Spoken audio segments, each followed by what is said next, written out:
अस्सलाम वालेकुम वरहमतुल्लाहि वबरकातुहू। रब्बि इश्रह ली सदरी व यस्सिर ली अमरी वहलुल उक़दतम मिन लिसानी यफ़क़हू क़ौली।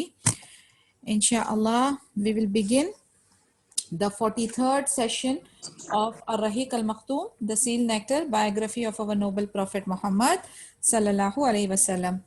Am I clear? Am I audible? कोई sound में issue तो नहीं है? वालेकुम सलाम व रहमतुल्लाहि व बरकातुहू। नहीं, अल्हम्दुलिल्लाह, all fine. All fine. Okay, आज आप लोगों के साथ before I begin, I wanted to just discuss one of my weaknesses with you people. कि मेरी एक कमज़ोरी है, एक shortcoming है. I tend to speak very fast because I was involved in martial arts, as all of you know, and I was into brain games and things like that, and multitasking is like my thing. तो जो मेरी ये हाथ पैर और दिमाग की speed है ना, उसी की तरह मैच करने के लिए कभी कभार मेरी ज़बान भी बहुत फास्ट हो जाती है. इस पे मैं काफ़ी सालों से वर्क कर रही हूँ एंड अल्हम्दुलिल्लाह काफ़ी हद तक अल्लाह ताला ने कामयाबी दी है, but still sometimes I tend to get very fast. So मैं आप लोगों से रिक्वेस्ट करती हूँ कि ड्यूरिंग अवर जर्नी, ये सीरा की जब हम स्टोरी चल रही है, एक्सप्लेनेशन चल रहा है, and if I tend to gain any momentum, अगर मैं थोड़ा स्पीड बोलने शुरू करूं, तो I want one of you to please type it out और raise your hand and ask me to put a break.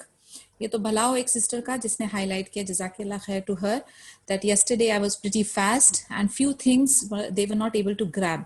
तो अगर आप लोग इसका लुत्फ नहीं उठा सकते या अगर आपकी समझ में नहीं आती है पॉइंट कोई, तो हमारी ये जो एक्टिविटी है वो ज़ाया है. It has to be in such a pace कि जो हम सारे लोग हैं, हम डिफरेंट डिफरेंट लैंग्वेजेस वाले लोग हैं, डिफरेंट डिफरेंट सोशल कम्युनिटी वाले लोग हैं, और हम सब इकट्ठे होकर एक प्लेटफॉर्म पे अल्हम्दुलिल्लाह एक कोशिश कर रहे हैं. तो I have to be careful and I have to make sure कि सबकी अंडरस्टैंडिंग जो है वो अच्छी तरह से क्लियर हो, कंसेप्ट समझ में आए, स्टोरी समझ में आए, नाम इंसिडेंट्स वाजे हो. तो please I request you, humbly request you that कभी मैं अगर स्पीड पकड़ लूँ पढ़ते पढ़ते तूल आ जाए, तो मुझे प्लीज़ हाईलाइट करें. ऑलराइट, कल हम लोग जहाँ स्टॉप हुए थे वो था इन्वेशन ऑफ बनी अन नदीर. सो वी विल सी अब ये वाला जो इन्वेशन है इसमें क्या हुआ था. प्लीज सिस्टर्स अपने माइक्स म्यूट कर दें. Okay. We have already spoken about the disgraceful behavior that the Jews exhibited, how they desired to shed the blood of the Muslims and undermine the cause of Islam despite all the covenants and pledges they had given to the Prophet Muhammad sallallahu alaihi wasallam. Their behavior fluctuated between acceptance and negligence after the Banu Qaynuqa incident, the murder of Ka'ab bin al-Ashraf and the rebellion. They conducted treacherous secret contacts with the Quraysh and the Munafiqs in order to establish an alliance against the Muslims after the Battle of Uhud. अभी हमें पता है, हमने देखा है कि किस तरीके से यहूद जो थे उनकी दिल की हसरत थी कि मुसलमान का खून बहे, और जैसे तैसे भी जाकर वो जो भी अक़द उन्होंने नबी सल्लल्लाहु अलैहि वसल्लम के साथ किया था उसके अगेंस्ट में जाए या उसको ब्रेक करें. उनका बिहेवियर जो है एक्सेप्टेंस और नेग्लिजेंस के बीच में हमेशा वेरी करता रहा. यानी कभी नज़र आता था कि वही मुनाफिकत वाली सिफत के वो एक्सेप्ट कर रहे हैं, कभी नज़र आता था कि नहीं कर रहे हैं. और फिर जब बनु कैनुका का इंसिडेंट हुआ था जहाँ पर काब बिन अल अशरफ, जो वो जीव था, हमने पढ़ा था इसके बारे में, वो जो रिच और हैंडसम जीव था, उसके कत्ल के बाद इन लोगों ने क्या किया था, इन लोगों ने कुरैश के साथ अपने सीक्रेट कॉन्टैक्ट्स रखे थे. कुरैश और हिपोक्रेट्स यानी मुनाफिकों के साथ अपने सीक्रेट कॉन्टैक्ट रखे थे, और वो लोग अंदर ही अंदर प्लानिंग कर रहे थे अगेंस्ट मुस्लिम्स. एंड देन फिर ओहद के बाद तो और भी ज्यादा उनकी खुंदक जो है बढ़ गई थी. Inexperienced in war tactics, they turned to conspiracy and hatching plots. अभी उनकी जो खासियत थी वो आर्मी वाली नहीं थी, यानी वो महारत नहीं हासिल कर पाते थे जंग के मैदान में. तो उसके बदले वो क्या करते थे, उसके बदले वो प्लान्स बनाते थे, प्लॉट्स बनाते थे, मकर के, यानी उनकी आइडियाज एंड सजेशंस होती थी. यानी जहां पर अपनी बाजुओं का बल नहीं लग रहा वहां पर अपने दिमाग को यूज कर रहे थे, लेकिन वो अगेंस्ट मुस्लिम्स के ही यूज कर रहे थे. They first declared open hatred and enmity and took part in all sorts of tricks that might cause harm the Muslims. However, they were very careful not to initiate any hostilities that might conclude in open war with them. तो उन्होंने तो openly अपनी दुश्मनी और अपनी नफरत जो है मुस्लिम्स के ऊपर जाहिर कर दी थी, और कैसे भी करके उन्हें मुस्लिम्स को हार्म पहुंचाना था। पहले वो थोड़े केयरफुल थे, लेकिन बाद में ये बिल्कुल ओपन वॉर की शक्ल ले चुका था। The Prophet Muhammad sallallahu alaihi wasallam, on his part, exercised the highest degree of patience with them.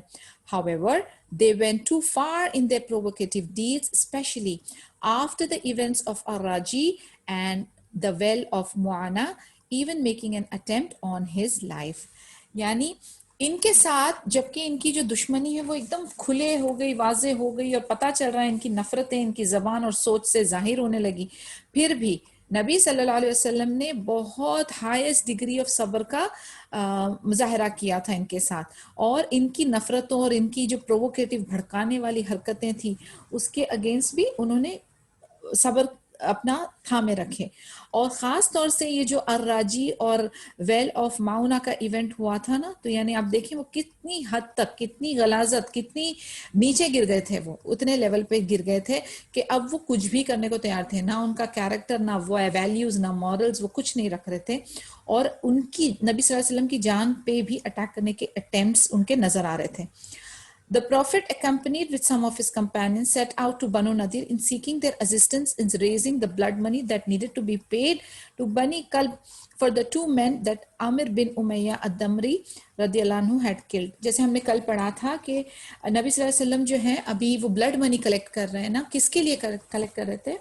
वो जो अमर बिन उमैया दमरी रदियल्लाहु अन्हु ने दो दुश्मनों को कत्ल कर दिए थे, दो आदमियों को जो कि बनी कल्ब के थे, तो उसके अगेंस्ट में उन्होंने ब्लड मनी कलेक्ट करना था। तो वो बनु नदीर के पास पहुंचे to collect that blood money.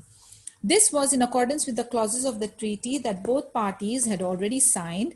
They agreed to share in the payment of the blood money and asked him and his companions, Abu Bakr Siddiq radiallahu anhu, Umar radiallahu anhu, and Ali radiallahu anhu, and others, to sit under a wall of their houses and wait.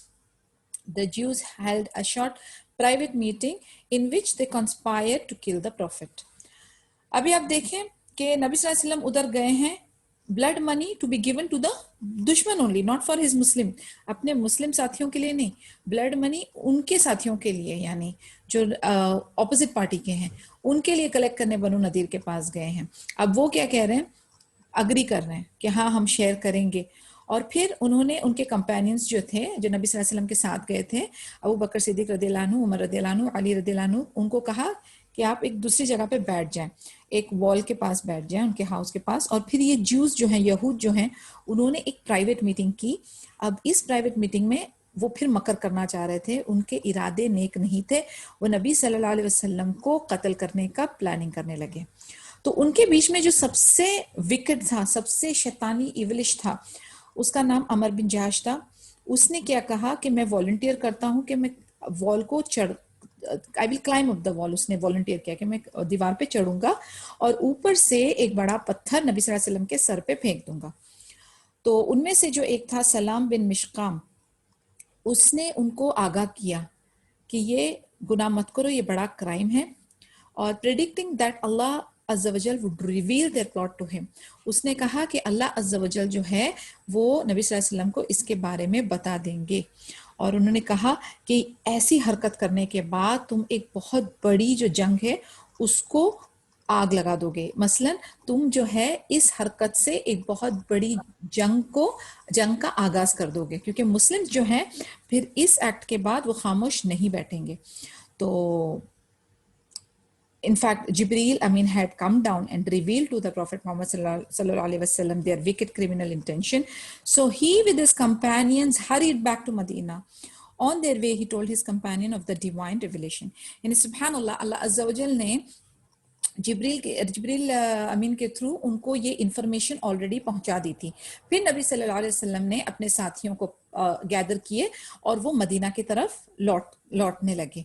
और फिर on the way उन्होंने अपने सहाबास को बताया कि उनको वही नाजिल हुई थी और ये यहूद के जो मकर, जो प्लान, जो नेगेटिव इन लोगों का प्लॉटिंग चल रही थी, उसके बारे में ऑलरेडी अल्लाह सुब्हानहू व तआला ने उनको आगाह कर दिया था। Soon after, the Prophet Muhammad sallallahu alaihi wasallam delegated Muhammad bin Maslama radiyallahu anhu to communicate an ultimatum to Bani Nadir: either evacuate Medina within 10 days or they will be killed. The chief of the hypocrites, Abdullah bin Ubay, urged the Jews not to pay any attention to the Prophet sallallahu alaihi wasallam's words and to stay in their houses, offering to support them with 2,000 of his followers and assuring them that help will come from the tribe of Qurayza and former allies of Banu Ghatafan. अब ये हुआ कि नबी सल्लल्लाहु अलैहि वसल्लम लौट गए और फिर उन्होंने मोहम्मद बिन मसलमा रदियल्लाहु अन्हु को अपॉइंट किया कि वो जाकर बनी नदीर के साथ कम्युनिकेट करे, नेगोशिएट करे। क्या नेगोशिएट करे? मुद्दा ये था कि वो उनको कहे कि या तो आप मदीना छोड़ दें 10 दिन के अंदर या फिर आप मारे जाएंगे। अब ये जो मुनाफिक का हेड था ना अब्दुल्ला बिन उबे, उसने फिर यहूद को भड़काया। वो कहता है कि इनकी बात पे आप ध्यान मत दो, आप जहां हो वहीं पर रहो, मैं आपको सपोर्ट ऑफर करता हूं। और 2000 उसके बंदे थे, फॉलोअर्स थे। कहता है मैं उनके साथ आपको प्रोटेक्शन एंड सपोर्ट फॉलो करूंगा, और इसके अलावा आप जो एक कबीला है कुरैजा जो कि बनु गताफान के साथी थे, उनके साथ भी मैं जुड़ के आपको डबल प्रोटेक्शन और सिक्योरिटी सब प्रोवाइड करूंगा। इस पे अल्लाह की वही नाजिल हुई है। रेफरेंस है सूरा number 59 verse 11। If you are expelled, we too indeed will go out with you, and we shall never obey anyone against you.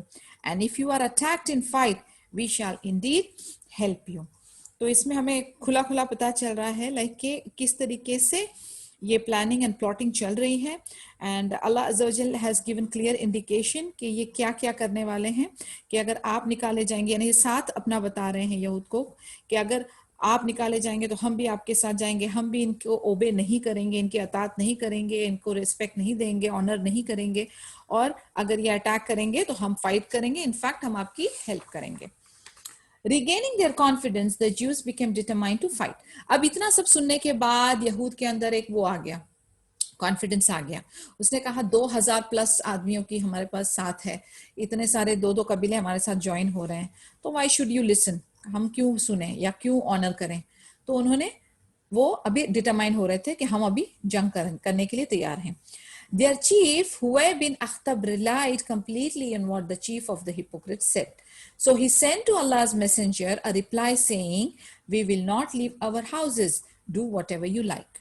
अभी आप देखें कि वो एक गलत शय से कितनी हिम्मत आ गई इनमें कि ये यहूद का जो चीफ था हुए बिन अख्तब, उसने इमीडिएटली जब उसने देखा कि ये मुनाफिक जो है अब्दुल्ला बिन उबे इतनी हिम्मत दिला रहा है, इतना उनको कॉन्फिडेंस दे रहा है, तो अब उनको वो अब भी शेर बन गए, चूहे से शेर बन गए। उन्होंने कहा आपको जो करना है आप करो, हम हमारे घर नहीं छोड़ेंगे। This situation became awkward for the Muslims. Launching a war against their opponents at this critical stage would involve terrible, far-reaching consequences in the light of the unfavorable conditions that they were experiencing. अब Muslims जो हैं वो थोड़ी सी awkward position में आ गए, because कई बार ऐसा होता है ना कि दे वर वेरी कॉन्फिडेंट, बहुत श्योर थे वो कि अब मुसलमान आर्मी, मुसलमान नेशन की एक इमेज बन गई है। लाइक अल्हम्दुलिल्लाह उनको अल्लाह की तरफ से भी मदद आती है, उनके साथी भी जो हैं वो माशाल्लाह बहुत शातिर हैं, जंग के मैदान में भी माहिर हैं, सारा कुछ अल्हम्दुलिल्लाह ठीक है। तो अगर वो एक लेटर भेज रहे हैं of some instruction, so that will be honoured. लेकिन अगर वो देखते हैं कि कोई इस तरीके से रिस्पॉन्ड, नेगेटिवली रिस्पॉन्ड कर रहा है, तो it becomes little awkward for them to accept it, कि यानी why are they so confident now, इस तरीके से उनमें कहाँ से ताकत आ गई। तो इसलिए मुस्लिम्स जो थे वो थोड़े से ऑकवर्ड फील कर रहे थे उनके रिप्लाई आने के बाद। जो चीफ हुए बिन अख्तब ने रिप्लाई भेजा वो सुनने के बाद वो थोड़ा सा ऑकवर्ड फील करने लगे।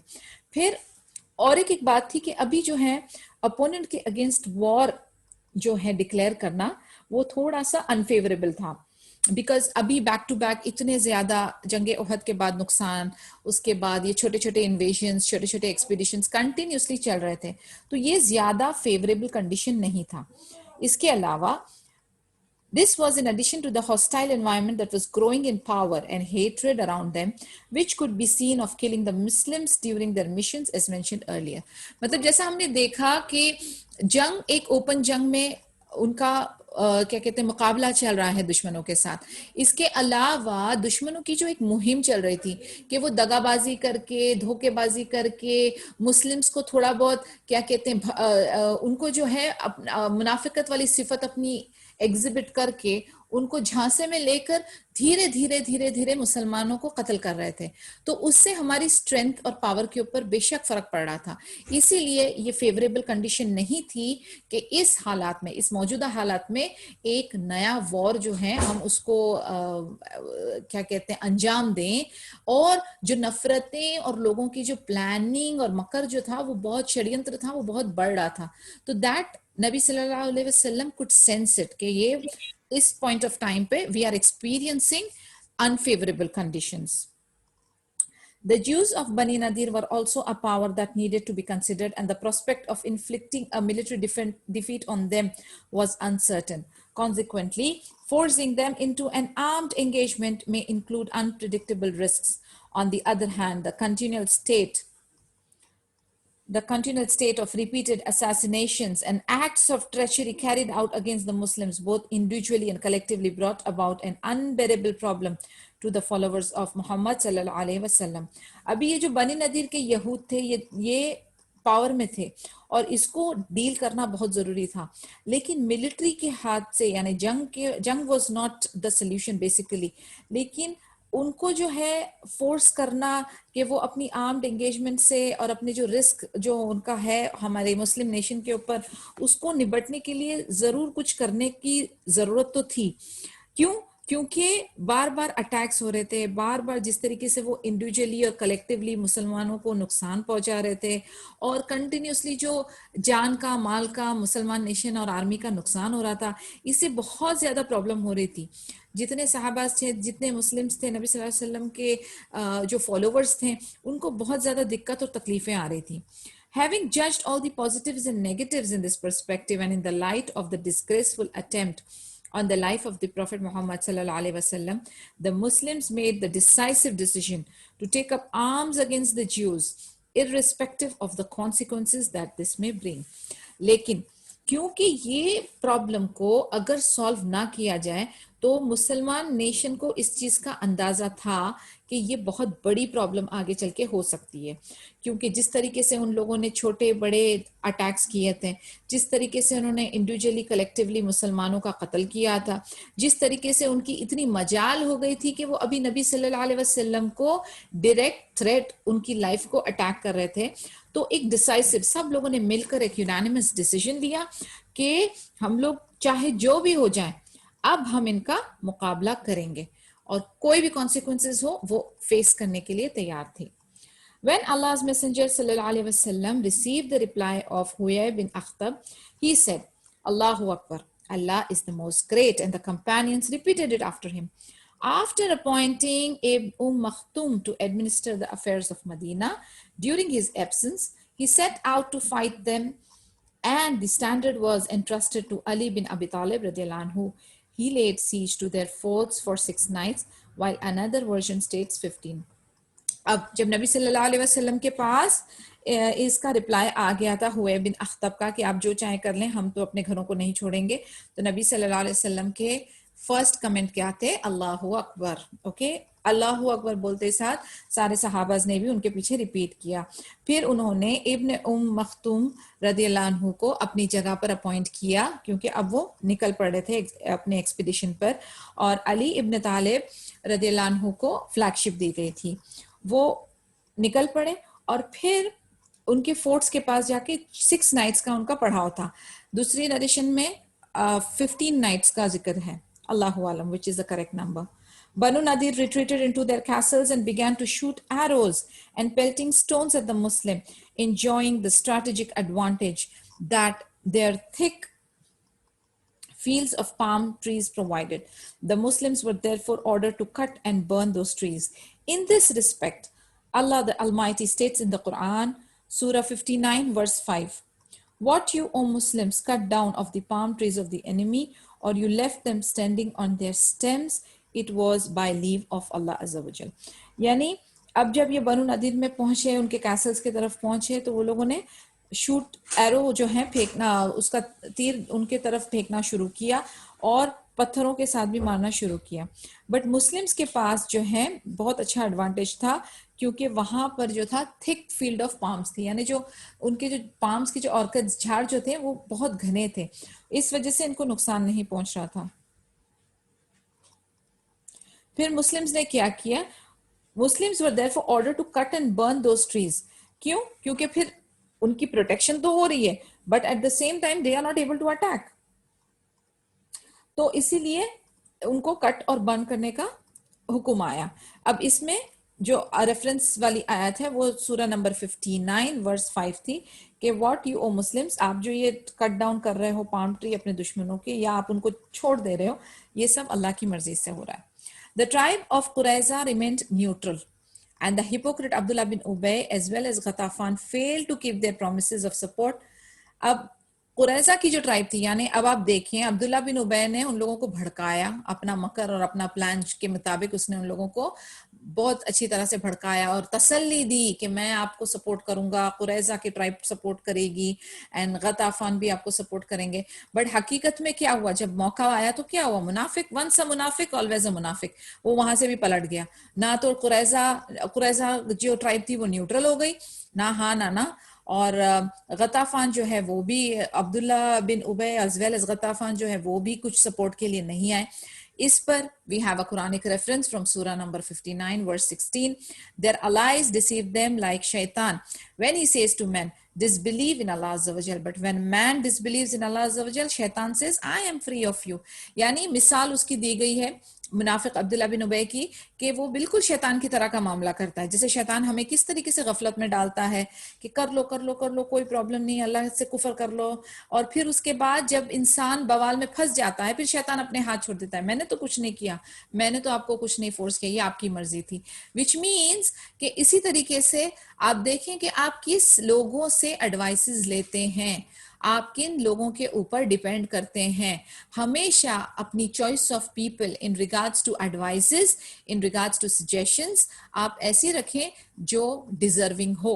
And in fact, we had discussed this earlier, and every now and then I keep reminding you that one of the rights of a Muslim over another right is one of the rights of the 6 rights कि आप से जब advice पूछी जाए तो आप एकदम अच्छी सही वाफिक एडवाइस दें।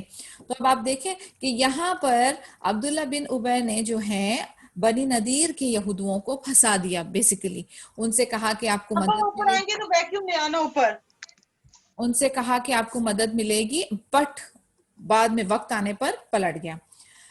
The siege did not last long, for Allah the Almighty cast horror in the hearts of the Jews, and they willingly offered to comply with Prophet Muhammad sallallahu alaihi wasallam's order to leave Medina। अब ये हुआ कि अल्लाह ताला जो है उनके यहूदों के, बनी नदीर के यहूदों के दिलों में एकदम खौफ उन्होंने तारी कर दिया, जिससे कि वो लोग जो हैं एक्सेप्ट कर लिए नबी सल्लल्लाहु अलैहि वसल्लम का प्रपोजल एंड उन्होंने मदीना छोड़ दिया। The Prophet Muhammad sallallahu alaihi wasallam accepted their request and allowed them to carry as much luggage as their camels could carry, with the exception of any weapons. They had no choice but to carry out the orders, so they took everything that they could carry with them, even the pegs and beams of ceilings.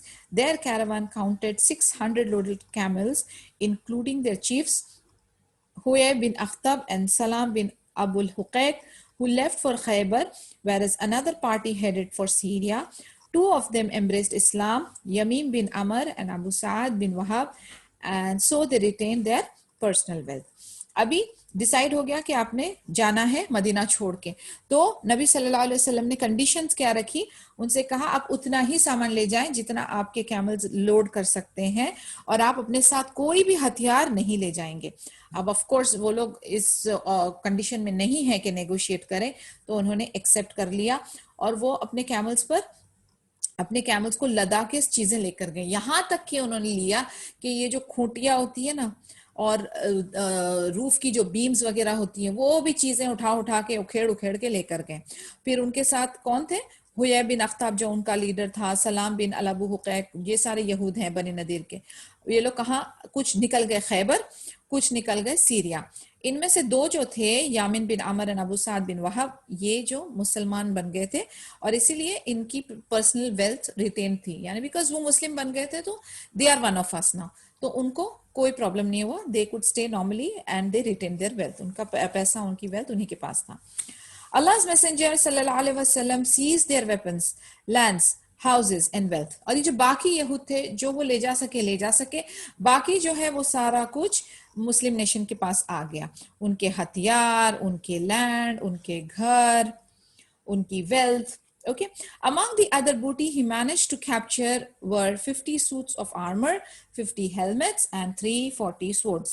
अब इसके अलावा जो हथियार और औजार और ये सब चीजें हैं जो आर्मी के लिए आर्मर्स यूज होता है उसमें उन्होंने क्या हासिल किया, 50 सूट आर्मर के, जो मेटल के जो वो जंग पे पहनते हैं आर्मी वाले आर्मर सूट, तो वो 50 सूट्स उनको मिले, 50 हेलमेट्स उनको मिले और 340 तलवारें. This booty was exclusively from the Prophet Muhammad sallallahu alaihi wasallam, as no fighting had taken place in capturing it. यानी ये जो है, ये जो माल गनीमत हम कहें या ये पूरा का पूरा जो हिस्सा था ये एक्सक्लूसिवली नबी सल्लल्लाहु अलैहि वसल्लम के हिस्से में जाना था. क्यों? क्योंकि ये जो था इसमें कोई जंग नहीं थी. This was purely on the basis of negotiations. तो इसमें कोई जंग नहीं हुई थी, तो इसलिए वो जो 1/5 हिस्सा, उनका तरीकाकार क्या था कि अगर जंग होती है और फिर जब माल गनीमत मिलता है तो वो 1/5 हिस्सा जो है, 1/5वां हिस्सा जो है नबी सल्लल्लाहु अलैहि वसल्लम को मिलता था और बाकी जो है वो मुस्लिम नेशन की ट्रेजर में जाता था. मगर चूंकि ये इधर कोई जंग जंग नहीं हुई थी, ये सिर्फ प्लेन नेगोशिएशंस एंड बार्गेनिंग या यू कैन से कि विदाउट वॉर का बूटी था. ठीक है, तो ये पूरा का पूरा जो है नबी सल्लल्लाहु अलैहि वसल्लम के अंडर गया था. This booty was exclusively for Prophet Muhammad sallallahu alaihi wasallam, as no fighting had taken place in capturing it. He divided the booty based on his own discretion among the early immigrants and two poor helpers, Abu Dujana रदियल्लाहु अन्हु and सहल बिन हुनैफ रदियल्लाहु अन्हु. अब नबी सल्लल्लाहु अलैहि वसल्लम आप जानते हैं कि उनको कोई दुनियावी माल की मोहब्बत नहीं थी. He was not one of those kind, सुभान अल्लाह. तो उन्होंने क्या किया, उन्होंने उसको डिवाइड कर दिया अपने हिसाब से. जो शुरू के जो महाजिर, अर्ली महाजिर थे उनको, और दो गरीबों की उन्होंने खास मदद की जिनका नाम था अबू दुजाना रदियल्लाहु अन्हु और सहल बिन हुनैफ रदियल्लाहु अन्हु. Allah's Messenger sallallahu alaihi wasallam also spent a portion of this wealth on the yearly living expenses of his family. The rest was spent on equipment for the Muslim army, which would be needed for further wars in the cause of Allah Azza wa Jal. अब उन्होंने क्या किया, अब आप अदल देखें, आप सोच देखें कितनी खुली, कितनी वसी, कितनी गनी, कितनी जनरस, कितनी वाइज है. उन्होंने एक पोर्शन जो है अपनी फैमिली के ऊपर भी खर्च किया, of this wealth on the yearly, यानी साल का जो उनकी फैमिली का एक्सपेंस होता है उसके ऊपर खर्च किया. दूसरा जो था, फिर उन्होंने अपनी मुस्लिम आर्मी के लिए जो इक्विपमेंट चाहिए था, आगे जिहाद क़िताल वगैरह के लिए जो लगना था चीजें, उसकी तैयारी के लिए उधर वक्फ कर दिया. यानी लुक एट द बैलेंस, यानी उन्होंने फी सबीलिल्लाह भी किया. उन्होंने देखा जाए तो बेसिकली अपनी जात के लिए एक छोटा पोर्शन, अपनी फैमिली, अपने डिपेंडेंट्स को भी दिया. ऐसा नहीं कि अपने लोगों के भी मुंह के निवाले निकाल दिए. हमेशा अदल करते रहे, सुभान अल्लाह. एंड अल्लाह की राह में भी दे रहे हैं, जो डिजर्विंग है उनको भी दे रहे हैं, सदका भी चल रहा है, सब कुछ चल रहा है माशाल्लाह. यानी ये तरीकाकार होता है कैसे हम तकसीम करें. और हम लोग जो है ना, हर बार हम पहले तो हम लोग डिसाइड ही नहीं कर पाते हैं कि हमारे पास कुछ एक्सेस है कि हम आगे फी सबीलिल्लाह करने के लायक हो. हम जो है, हमारी ही जरूरतें हमारी पूरी नहीं होती, हमारी ही शॉर्टेज जो है वो ऐसी है कि वो कभी भी खत्म नहीं होती है. हमारी नेसेसिटीज खत्म होती है तो हमारी लग्जरीज शुरू हो जाती हैं. यानी हमारी जरूरतों की कोई लिमिट ही नहीं है, सुभान अल्लाह. दूसरा ये कि हमारा दिल जो है ना, देने के लिए बहुत छोटा है. हम बहुत बखील हैं. हमें अंदाजा ही नहीं लगता कि हमें अगर देना है, अल्लाह की राह में हम कुछ दे रहे हैं तो हमें बेहतरीन हिस्सा देना है. हम जो गला सड़ा फटा पुराना होता है वो अल्लाह की राह में देते हैं. यानी किस टाइप की जहनियत है हम लोगों की, और किस टाइप के दिल है हमारे, किस टाइप के दिमाग है हमारे. आखिर आप देखें कि ये किसके साथ आप सौदा कर रहे हैं. अगर आप थोड़ी देर के लिए सोचें, मुझे अभी एक आयशा रदियल्लाहु अन्हा की हदीस याद आ रही है कि जब वो फी सबीलिल्लाह के लिए, सदके के लिए पैसे देती थी तो उसको खुशबू लगा के देती थी, क्योंकि शी नोज ये पैसा कहाँ जा रहा है. ये गरीब के हाथ में बेशक जा रहा है, लेकिन ये जा किधर रहा है, यही आप आगे पहुंचा रहे हो. This is what is going to be counted. जो हम जमा करके रख रहे हैं ना, वो तो हमारे लिए बवाल बनेगा नौजुबिल्ला कब्र के अंदर. उसका हमें हिसाब देना है. यही वो सांप और ये सब जो डिस्कशन है ना इसके बारे में कब्र में, यही सब चीजें हैं जो हमारे गलों में पड़ेंगे, मुसीबत के बायस होंगे और हमें इसका हिसाब देना है. लेकिन आगे हमारी राहत के लिए क्या है, जो हमने अपने हाथ से अपनी हयाती में अपने यूज का प्यारा हिस्सा अल्लाह की राह में दिया, वो आगे हमारे लिए फायदेमंद साबित होगा. तो ये सोच रखते हुए हमेशा जब भी आपका चैरिटी का दिल करे, like for example I keep advising people, काफी सारे लोग मुझसे इस बारे में पूछते हैं कि कैसे हम रिस्क में बरकत करें, कैसे हम रिस्क में बरकत करें. There are an number of solutions माशाल्लाह in Quran and Sunnah. One of the things that I straight away tell them कि आपकी जो भी दिन की अर्निंग्स है, जो भी आपका कलेक्शन है इन अ डे, उसमें से 10% निकाल के सीधा आप इन द नेम ऑफ अल्लाह, अल्लाह की खातिर आगे पहुंचा दें। यानी ज्यादा सोचना नहीं है, जो भी आपके दिन की अर्निंग्स हैं उसका 10% निकाल दें। For example if you are earning से for example 200 KD per day, आराम से 10% is 20 KD, just remove it, keep it aside. आप अपना देने वाला जो दिल है ना वो खोलें, और गली सड़ी बदबूदार फटी पुरानी वो जिससे किसी आगे बंदे के यूज करने लायक चीज ना हो, बिल्कुल ना करें। जो चीज आप एक्सेप्ट नहीं कर सकते वो आप तवक्को ना करें कि कोई सामने वाला एक्सेप्ट करे। ऐसी हालत में चीज दें जो कि सामने वाला बंदा भी पहने, आपको दुआ दे, और आप सोच लें, अगेन आई रिपीट, कि यही वो चीज है जो आपके काम आने वाली है। देयर इज अनदर हदीस जो मुझे याद आ रही है, उसका मफहूम, let me share it with you because ये उसके साथ रिलेटेड है। एक one of the dying persons, उसने अपनी वसीयत की, नबी सल्लल्लाहु अलैहि वसल्लम को कहा कि दो उसके मतलब बहुत बड़ा उसका स्टोरेज ऑफ खजूर था, तो उन्होंने कहा कि ये पूरा तकसीम, मेरे मरने के बाद ये पूरी तकसीम कर देना, और उसकी रिस्पॉन्सिबिलिटी वो उन्होंने नबी सल्लल्लाहु अलैहि वसल्लम को दी थी कि मेरे मरने के बाद ये पूरा आप फी सबीलिल्लाह कर देना। अभी नबी सल्लल्लाहु अलैहि वसल्लम ऑफ कोर्स डाइंग पर्सन की विश है, and you know what kind of अदल एंड कैरेक्टर नबी सल्लल्लाहु अलैहि वसल्लम वाज, सुभान अल्लाह, उन्होंने पर्सनली उसको पूरे को डिस्पोज ऑफ किया। फिर एक कोने में एक सूखी खजूर पड़ी हुई थी, वो आए चेक करने के लिए, एवरीथिंग इज गिवन, ओके चलो भाई क्लियर हो गया। उन्होंने वो सूखी खजूर पड़ी हुई कोने में एक देखी, तो उन्होंने उठाया और फिर अपने जो साथी थे उन लोगों को कहा कि अगर ये बंदा अपनी हयाती में ये भी हाथ से अगर दे देता, वो ये पूरे जखीरे से बेटर था। कहने का मकसद ये है कि जब आप हयात हो, देखिए मैं ये नहीं कहती कि आपके पीछे कोई है नहीं जो सदका करेगा, लेकिन हाँ ये हकीकत है, इसकी कोई गारंटी नहीं है कि आपके मरने के बाद कोई आपके बिहाफ में सदका करेगा। May Allah give us that kind of औलाद या अरेंजमेंट कि हमारे पीछे भी सवाब जारी अल्लाह ताला जारी रखे। लेकिन अब आप हयात हो, आपके दिमागी तवाजुन ठीक है, you are in a good shape, तो अपने ही हाथ से रोज के मुताबिक कुछ सदका खैरात करते जाएं। अगर एक आधी खजूर ही क्यों ना हो, एक 100 फिल्स ही क्यों ना हो, एक छोटा सा रुपया ही क्यों ना हो, सदका करते जाएं। एंड सदका is not only in cash, it can be in kind.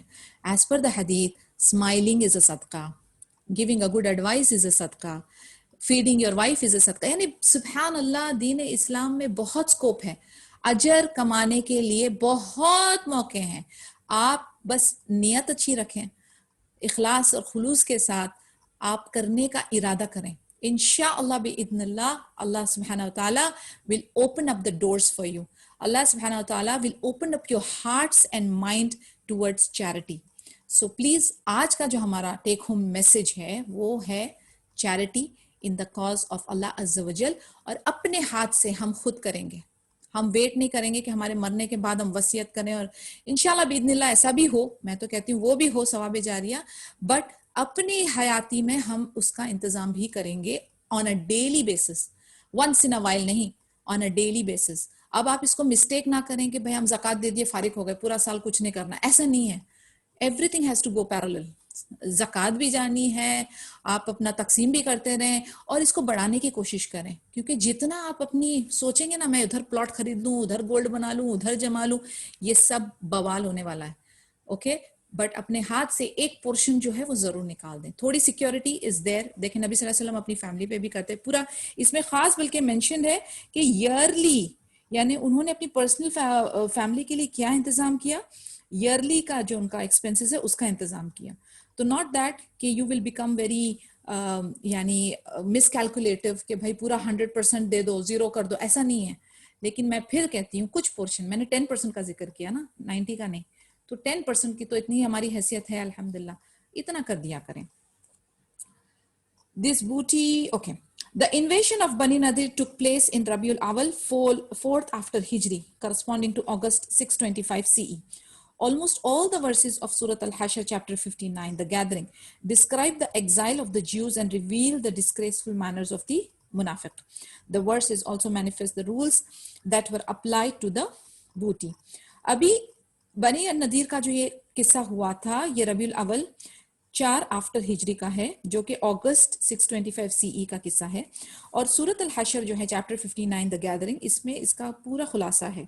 So if you get a chance please सूरत अल हशर को आप तफसीर और तर्जुमे के साथ पढ़ लें, जिसमें ये यहूद को जो जिला वतन किया हुआ था, उसके बारे में पूरा जिक्र है. The chapter also contains the rules that were applied to the booty, यानी इसके लिए जो अहकामात थे, माल गनीमत को कैसे तकसीम की जाए, क्या उसके साथ मामला किया जाए, वो रूल्स भी उधर मेंशन किए गए हैं. The chapter contains praise from Allah, the Almighty, for the immigrants and the helpers. This chapter also proves the legality of cutting down and burning the land and trees of the enemies for military purposes. अब एक और एक चीज जहां पर हमने देखा था कि जहां पर नबी सल्लल्लाहु अलैहि वसल्लम के हमने रूल्स पढ़े थे वॉर के, कि ये नहीं करना, वो नहीं करना, बच्चों को, हॉस्पिटल्स को, नेचर को हार्म नहीं करना. लेकिन ये जो यहाँ पर हमने देखा कि दुश्मनी लैंड में मिलिट्री ऑपरेशन के लिए झाड़ों को काटा और जलाया गया, तो उसकी परमिसिबिलिटी दी गई थी. आपने देखा इस्लाम में कैसी लचक है, सुभान अल्लाह, कहाँ पर मना है, कहाँ पर अलाउड है, कौन से सिचुएशन में क्या है.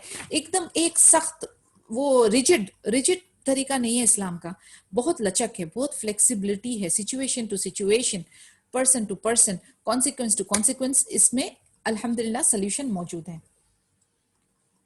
Such acts cannot be regarded as transgression so long as they are done in the cause of Allah. अभी ये आप देखें दुश्मनी लैंड है और ये जो है जिहाद क़िताल अल्लाह की राह के लिए है, अल्लाह के दीन के लिए है, ठीक है, तो उसमें उसको परमिसिबिलिटी मिल जाती है. This chapter also contains Allah's command for the believers to maintain piety and preparation for the next world. He ends the chapter with his praise and an amplification of his names and attributes.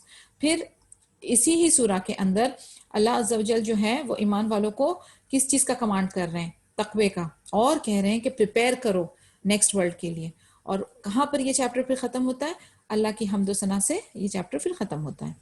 इब्न अब्बास रज़ियल्लाहु अन्हु would also call this chapter Surah An-Nadir, owing to its concentration on Bani An-Nadir and their expulsion. अब इब्न अब्बास रज़ियल्लाहु अन्हु जो है इस chapter को सूरह हशर को अन-नदीर भी कहते हैं. क्यों? क्योंकि इसके अंदर पूरा इनका खुलासा है कि किस तरीके से ये जो मदीने के यहूद थे उनको मदीने से निकाला गया था, इतनी शर्मिंदगी और इनकी जो हरकतें हैं उसका उनको अंजाम मिल गया. This is a summary of what was reported by Ibn Ishaq and other scholars of Sirah concerning this battle.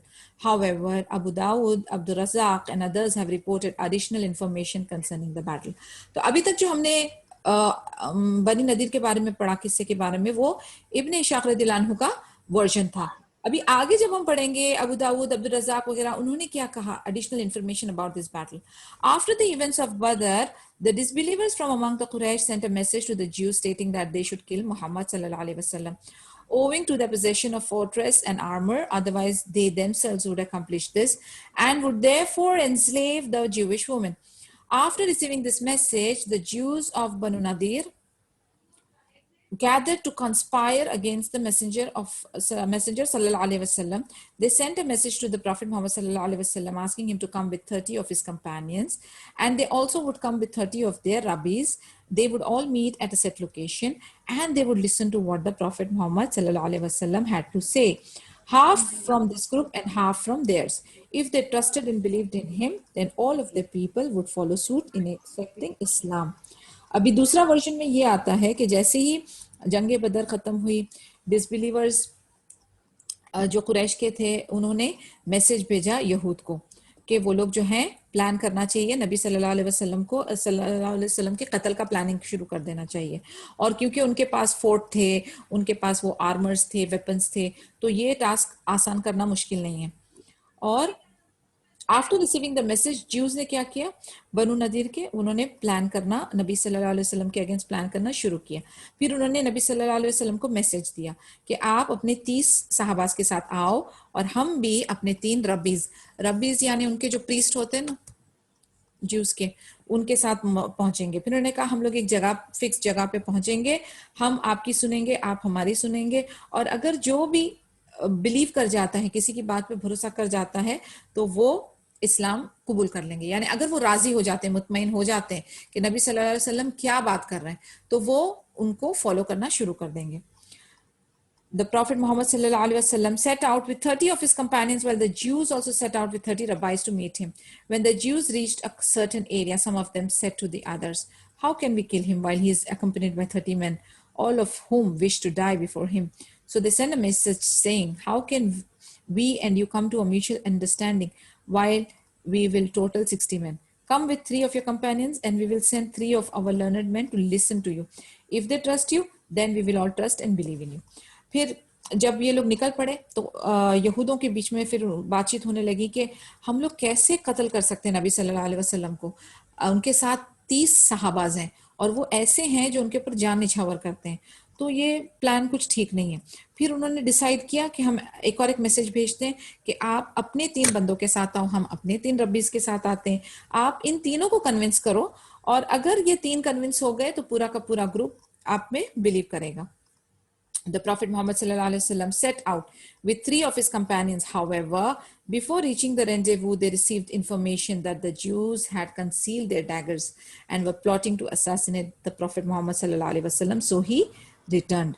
अब इन लोगों के क्योंकि दिल में चोर था, इनमें दगाबाजी और ये सब गलाजत भरी हुई थी, तो इन्होंने क्या किया, वो 3 को भी ना, 3 जो बंदे थे उन्होंने भी अपने साथ छुरियां चाकुओं को छुपा कर रखा था कि जैसे ही चांस लगेगा वो अटैक करेंगे।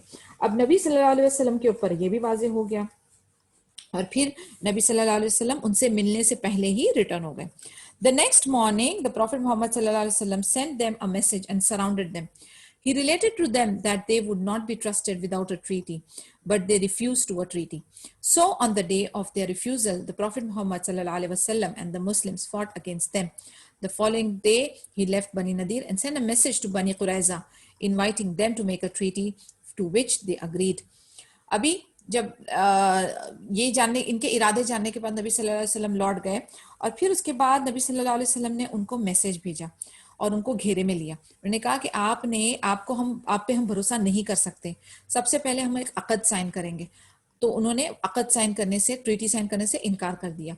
फिर नबी सल्लल्लाहु अलैहि वसल्लम उनके जैसे ही उन्होंने इनकार किया तो उनके साथ जंग का मामला शुरू हुआ और फिर उसके नेक्स्ट दिन बनी नदीर छोड़ने के बाद उन्होंने बनी कुरैजा को इनवाइट किया। बनी कुरैजा को कहा कि हम आपके साथ अक़द करना चाहते हैं और वो लोग अग्री कर गए। He then left Bani Qurayza the following morning and returned to Bani Nadir with whom he continued fighting until they agreed to expulsion. फिर बनी कुरैजा के बाद वापस से नबी सल्लल्लाहु अलैहि वसल्लम बनी नदीर पहुंचे और उन लोगों के साथ कंटिन्यूसली फाइट चली जब तक के वो निकालने यानी हराने की कागर तक नहीं पहुंच गए और फिर उनसे यानी ये फैसला हुआ था कि वो छोड़ेंगे मदीना और उनके साथ कोई वेपन्स नहीं जाएंगे। They came out of their city with whatever property their camels were able to carry. They even included the gates and the beams to their houses. They demolished their abandoned homes, carrying with them all that they could of the timber. They were the first to be expelled by the Muslims to the lands of Greater Syria. अब जैसे हमने इब्न शाक वाले version में भी पढ़ा, इन लोगों को निकालने का इरादा हो गया, इनसे वेपन्स ले लिए गए और इनको कहा कि कैमल्स के ऊपर जो जो सामान आता है वो ले लें। अब ये कितने चीप मेंटालिटी के लोग हैं, इन्होंने गेट्स, वुड, खूटियां, बीम, सारी चीजें निकाल के गए और उसके बाद अपने जो घर जो उनके छोड़ गए थे उसको अबॉलिश किया, उसको डिमोलिश किया और फिर अपने साथ जो ले जा सकते थे ले गए और कहाँ पहुंचे, सीरिया में। The second battle of Badr. After the Muslims were able to end the power of the Bedouin Arab tribes, thus protecting themselves against their evils, they began preparations to encounter the greater enemy, the Quraysh. A year had passed since they fought against the Quraysh at Uhud, and the time was drawing near for them to meet again for battle, in order to determine which of the two parties was worthy of survival. अभी बेदुन्स के साथ, अरब tribes के साथ भी जो है उनकी power भी जो खत्म हो रही थी और उनके इविल के अगेंस्ट प्रोटेक्शन चल रही थी। फिर उसके बाद यानी जो लोकल मदीना के जो मसले थे, मसलन लोकल मदीना के यहूद को निपटा दिया गया, लोकल मदीना के बेदून्स को निपटा दिया गया, उसके बाद बारी आती है बाहर मक्का के जो कुरैश है, बड़े जो उनके दुश्मन हैं, उनके ऊपर नजर डाली जाए। अभी तकरीबन उहद के बाद 1 साल गुजरने को था, तो अभी वो टाइम फिर से करीब आ रहा था कि इनके साथ फिर से मुठभेड़ होगी और ये डिसाइड किया जाएगा कि कौन है बेहतर और किसका सर्वाइवल होना है। In Sha'ban, 4th after Hijri, corresponding to January 626 CE, Allah's Messenger sallallahu alaihi wasallam set out for Badr, accompanied by 1,500 fighters and 10 mounted horsemen. Ali bin Abi Talib was the standard bearer. Abdullah bin Rawaha was given authority over Medina in the Prophet's absence. The Muslims stayed at Badr, waiting for the idolaters to come. अभी तकरीबन शाबान की 4th after हिजरी में, जो कि जनवरी 626 CE को correspond करती है, नबी सल्लल्लाहु अलैहि वसल्लम फिर से बदर के लिए रवाना हुए। इस बार इनके साथ थे 1,500 फाइटर्स और 10 घुड़सवार। और अली बिन अबी तालिब रदियल्लाहु अन्हु जो थे वो उन्होंने फ्लैग संभाला हुआ था। अब्दुल्ला बिन रुवाहा रदियल्लाहु अन्हु को अथॉरिटी दी गई थी मदीना में नबी सल्लल्लाहु अलैहि वसल्लम की गैरहाजिरी में मैनेज करने के लिए। और मुस्लिम्स जो है बदर में वेट कर रहे थे कि अब ये मुशरिक कब आएंगे। The force of Abu Sufyan, आपको याद है इनकी जो डायलॉग हुई थी अबू सुफियान की और उनकी उमर बिन खत्ताब की, जब उहुद का जो रिट्रीट चल रहा था कि उस तभी अबू सुफियान ने कहा था कि वी हैव एन अपॉइंटमेंट और हम बदर पे मिलेंगे। तो यानी देखिए आप ये लोगों की बात में कितना वजन था। यानी in spite of they being the enemies मुनाफिक और जो भी, लेकिन उस जमाने के लोगों की बात में कितना वजन था। एंड सुभान अल्लाह हमारी बातों का कितना वजन है। हम लोग अक्सर कहते हैं, इनफैक्ट मेरे साथ ये बहुत बार हुआ है, जब भी किसी ने मुझसे कहा कि इतने बजे मैं आपसे मिलूंगी या इतने बजे मैं आपको फोन करूंगी, तो मैं लिटरली आई वेट, मैं वेट करती हूँ कि अभी ये फोन आएगा और ऐसा होगा। और लोग है ना, आप यकीन नहीं करेंगे कि मुझ पे they laugh at me sometimes कि तुम वेट कर रही थी। मैंने कहा हाँ, आपने कहा था आप इतने बजे फोन करेंगे। अरे वो तो मैंने ऐसे ही कहा था। I mean what is this, ऐसे ही कहा था। आप देखें ये छोटे छोटे इंसिडेंट्स जो है ना, ये आपके कैरेक्टर, कितना आपका कैरेक्टर स्ट्रांग है और कितना वीक है ये दर्शाता है। We have to bring weightage to our words. हमें हमारी बात का, हमारे वादों का, हमारी कोई भी कमेंट्स, कोई भी प्रॉमिस का जो है ना, हमें मान रखना है। We are Muslims, we are Muslims. हमारी एक बात, हमारी प्रॉमिस, हमारे इरादे, ये सबकी एक वजन होनी चाहिए। ये नहीं कहने को कह दिया, बोलने को बोल दिया, वादा करने को कर दिया, पंक्चुअलिटी नहीं, डिसिप्लिन नहीं, मैनरिज्म नहीं। ये एक मोमिन, एक मुस्लिम का किरदार नहीं हो सकता। तो इस चीज पर भी आपको गौर फिक्र करना है। जो आप कर सकते हैं उसी को ओके करें, जो आप नहीं कर सकते उसको कहने के लिए ओके ना करें, क्योंकि एक तो आपकी बात झूठ में चली जाएगी, दूसरी कई बार ये अमानत वाली चीजें होती हैं। तो आपको वो लाजमी करना है। Being a Muslim you have to honour your words.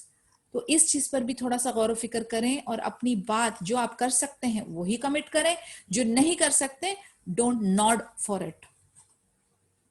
तो उन्होंने कहा था 1 साल। Yes Rin, go ahead please. या ये जो कैरेक्टरिस्टिक्स है, this is also a characteristic of Hippocrates, right? Exactly, hypocrites की है बात ना, ना रखना। वादा खिलाफी यस। करके। There are traits of hypocrites that has been mentioned in the Quran. We have to remember that. अब ऐसा नहीं है कि हम बोलने के लिए बस मुस्लिम है और अल्लाह माफी नौजुबिल्ला हमारी सिफत सारी मुनाफिक वाली हो। This is totally wrong approach. आप जो है अपने कलेमात, आपके वादे, आपका जो प्रोमिस को मेंटेन करना है, ये सब अमानतदारी, ये सब आपको करना है। ये आपका कैरेक्टर है as a Muslim, as a believer of Islam, ये आपका कैरेक्टर है। और इसी के वजह से आज हमारी जो हालत है या मुसलमान की जो वैल्यू है, इसी वजह से घटी है, क्योंकि हमारा दीन इस्लाम कुछ और कहता है और वी एज मुस्लिम्स कुछ और मामला करते हैं लोगों के साथ। चीटिंग, फ्रॉड, गबन, बखुल, धोखाधड़ी, ये सब बहुत कॉमन है, बहुत कॉमन है। और इसके बीच में अगर एक कोई बंदा बेचारा सच्चा या सच बात या हक बात या कुछ डिसिप्लिन मेंटेन करने जाते हैं, तो लोग उसको बड़ी फटी आंखों से देखते हैं कि ये कौन आ गया है भाई, ये कैसी बात कर रहा है। आप समझ रहे मैं क्या कह रही हूँ? तो this is something, a matter of concern for us. We have to bring back the glory. हमें एक मुसलमान के ब्यूटीफुल कैरेक्टर और किरदार को फिर से उभारना पड़ेगा। We can not leave it like that. तो इंशाल्लाह ताला अगर हम एक एक क्वालिटी को भी हमारे अंदर लाने की कोशिश करेंगे, तो over a period of time इंशाल्लाह ताला बिइज़्निल्लाह हम कहीं ना कहीं तो जरूर पहुंचेंगे। 1 सेकेंड गाइस।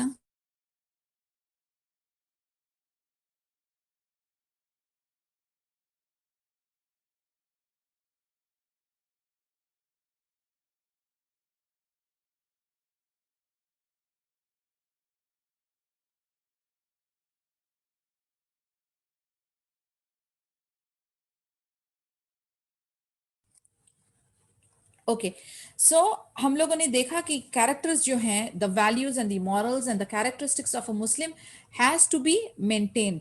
सो इंशाअल्लाह कोशिश करेंगे, we will try our level best to be the best इंशाअल्लाह बिइज़्निल्लाह। The force of Abu Sufyan comprised of 2000 infantry and 50 cavalry. अभी अबू सुफियान के साथ कितने, 2000। अभी देखिए हमारे पास कितने थे, 1500 प्लस 10। ओके, सो 1510 हमारी स्ट्रेंथ है और उधर कितना है, 2000 इन्फेंट्री एंड 50 कैवलरी। सो 2050, अभी भी ज्यादा है। Reaching Mar az-Zahran, a few miles outside of Makkah, they camped at a water place called Majana. Being reluctant, discouraged, and extremely terrified of the consequences of the approaching fight, Abu Sufyan turned to his people and began to introduce cowardly excuses to discourage his people from going to war. He said, "Tribe of Quraysh, nothing will improve your condition except a fruitful year, a year in which your animals feed on plants and bushes and give you milk to drink. I see that this will be a rainless year. So I'm returning and I recommend that you return with me." It seemed that his army also possessed the same fears and anxiety, for they readily obeyed him without the least hesitation. अभी उधर पहुंच गए, हालांकि तादाद में देखा जाए तो ज्यादा ही अभी भी, लेकिन जैसे ही वो एक पॉइंट पे पहुंचे जिसका नाम मर अज जहरान था, वहां पर एक वाटर की जो जगह थी पानी की जिसका नाम मजाना था, वहां पे पहुंचते ही अबू सुफियान जो है अल्लाह ताला ने उसके दिल में फियर डाल दिया. अब वो एंजाइटी और डिस्करेज होने लगा, घबराने लगा. But when you are a leader, commander in chief, so in front of your army आप यानी किस तरीके से आप उसको कन्वर्ट करेंगे, you have to be little diplomatic. So वो क्या कहने लगा कि इस बार जो है हमारी जो हमारा प्रेडिक्शन है कि यहाँ पर रेनलेस होने वाली है, हमारे यहाँ पे बारिश नहीं होगी. तो इस बार हमारे लिए सबसे इम्पोर्टेंट क्या चीज है कि हम जो हैं अपने एनिमल्स को अच्छी तरह फीड करें, प्लांट्स खिलाएं, उन लोगों के जो कहते हैं ना मिल्क वगैरह हमें अच्छी तरह से मिले. तो हमारी जो बेसिक नेसेसिटीज है ना उस पर हमें ध्यान देना है. And then he is diverting them, कहता है कि ये मौका या ये टाइम ठीक नहीं है जंग के लिए. अब जिस तरीके से उनका लीडर था घबराया हुआ, एंजाइटी एंड कंफ्यूज, उसी तरीके से उनकी आर्मी भी थी, उनके अंदर भी बहुत खौफ और एंजाइटी तारी हुई थी. तो इमीडिएटली उसने जैसे ही कहा, everybody accepted it. And the Muslims who were waiting at Badr remain there for 8 days.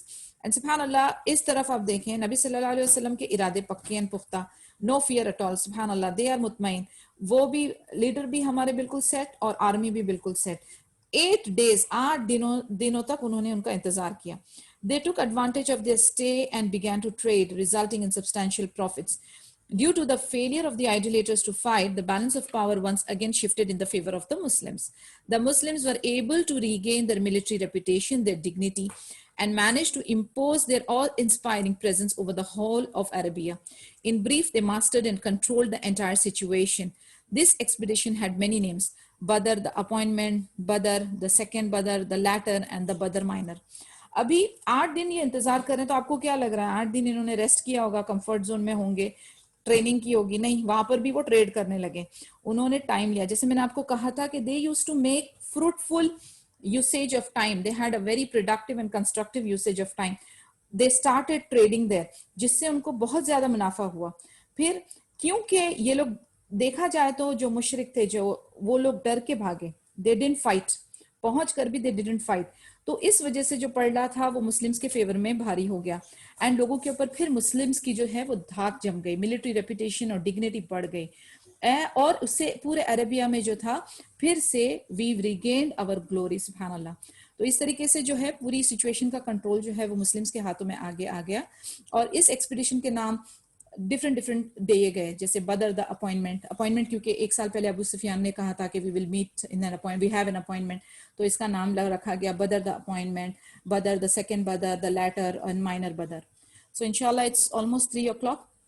We will stop here and कल इंशाल्लाह we'll continue again. Any questions? It's an open forum. कोई सवाल, कुछ doubts हैं तो please we can discuss it now, or else I will close it. Subhanakallahumma wa bihamdika nashhadu an la ilaha illa anta nastaghfiruka wa natubu ilaik. Assalamu alaikum wa rahmatullahi wa barakatuhu.